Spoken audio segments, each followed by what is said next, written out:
खराब हो गया। तो इसके साथ पिछले कुछ हफ्तों से ये हो रहा था, अपनी बेटी के मरने के गम की वजह से ये इस तरह हो गया। लेकिन 2 घंटे बाद जब मैरी जेन अपनी मुर्दा बेटी के बारे में ये सारी अजीब और गरीब स्टोरी उसको बता देती है, तब प्रोसिक्यूटर सोचता है जो ये बता रही है ऐसा बिल्कुल हो सकता है, और इसका शक भी मजीद बढ़ता रहता है। जब मैरी जेन ये अजीब और गरीब कहानी जोना के बारे में बता देती है तो प्रोसिक्यूटर भी कन्विंस हो जाता है ये जो भी मैरी जेन बता रही है वो सच ही होगा। अब इनको पता था इन्हें जोना को कब्र से बाहर निकालना पड़ेगा। जब मैरी जेन यहाँ से चली जाती है तो प्रोसिक्यूटर भागकर उस लोकल डॉक्टर के पास जाता है, वही सेम डॉक्टर जो जोना को ट्रीट कर रहा था और जिसने उसको आखिरी बार भी चेक किया था। तो प्रोसिक्यूटर उसके पास जाकर बोलता है हमें जोना को बाहर निकालना है और तुम्हें उसको दोबारा से चेक करना पड़ेगा। पहले तो डॉक्टर कहता है 1 मिनट यहाँ पे क्या हो रहा है। तो प्रोसिक्यूटर भी उसको सारी स्टोरी बता देता है जो उसको मैरी जेन ने बताई थी। तो डॉक्टर भी एग्री हो जाता है, हाँ ठीक है हमें ये करना पड़ेगा। फिर अगले दिन 22 फरवरी को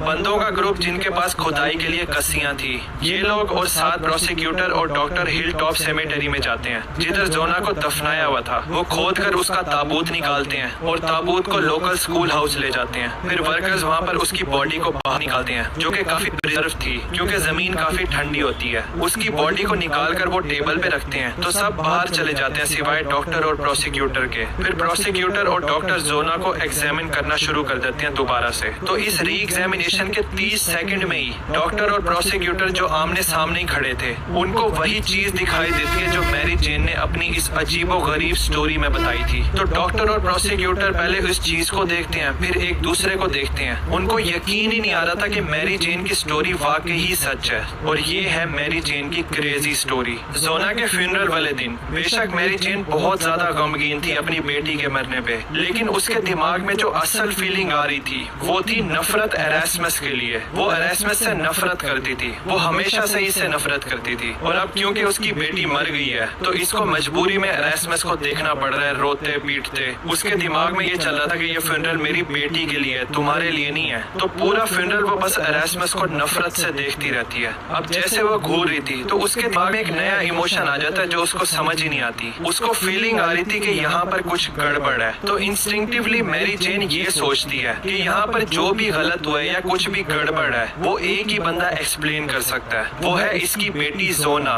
जो कि मर चुकी है। यहाँ पर कुछ गलत हुआ है, ये वाली फीलिंग मैरी जेन के दिमाग को बिल्कुल ही काबू कर लेती है। तो फ्यूनरल के एंड पर वो एरास्मस से गुस्सा नहीं थी, वो बस ये सोच रही थी कि मैं अपनी बेटी के साथ किस तरह कॉन्टेक्ट में आऊँ, मुझे अपनी बेटी से सारे जवाब लेने पड़ेंगे। तो जब फ्यूनरल खत्म होता है मैरी जेन वहाँ से फौरन निकलती है। वो घर जाकर अपने कमरे में जाती है, घुटने टेकती है और प्रे करना शुरू कर देती है। इस मुश्किल